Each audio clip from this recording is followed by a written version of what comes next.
WanderShepProductions presents Baron is My King. Chapter 1. It was, by all royal accounts, a perfectly ordinary morning in the kingdom of Berkshire. The sun rose, the peasants complained, and King Baron of the shepherd bloodline stared into his mirror, wondering why his royal sash suddenly didn't fit. He tugged at it once, twice, then glared at the mirror like it was personally responsible for his suffering. "Impossible," he muttered. "I'm a king. Kings don't bloat." From the corner of the room, his steward, a nervous raccoon named Gregory, who always looked 2 minutes away from a nervous breakdown, cleared his throat. "Sire, the cook insists it's your diet. You did eat 4 entire roast hens last night." Baron crossed his arms, tail flicking in defiance. "It was a stressful night. The Chancellor said the treasury was empty again. How am I supposed to process that on an empty stomach?" Gregory hesitated. "By not eating 4 hens? Blasphemy." Baron turned back to his reflection.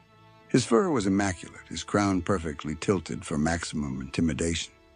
But something was off, something rounder, something ominous. He poked his stomach. It poked back. "Gregory," he said slowly, "fetch the royal physician.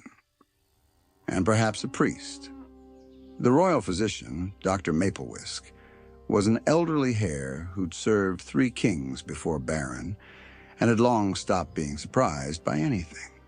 He adjusted his spectacles, examined the king, hummed thoughtfully, then flipped through a medical scroll titled "A Comprehensive Guide to Mystical Conditions You'd Really Rather Not Have." After several uncomfortable minutes, the doctor looked up with the expression of someone who was about to ruin the king's entire week. "Well, Your Majesty, it appears you're with pup." Baron blinked. "With what?" "With pup." "You mean pregnant?" "Inconveniently so." Baron's ears shot up. That's absurd. Biologically implausible. Politically scandalous." Gregory fainted. The physician continued calmly. "Majesty, it's rare, but not unheard of.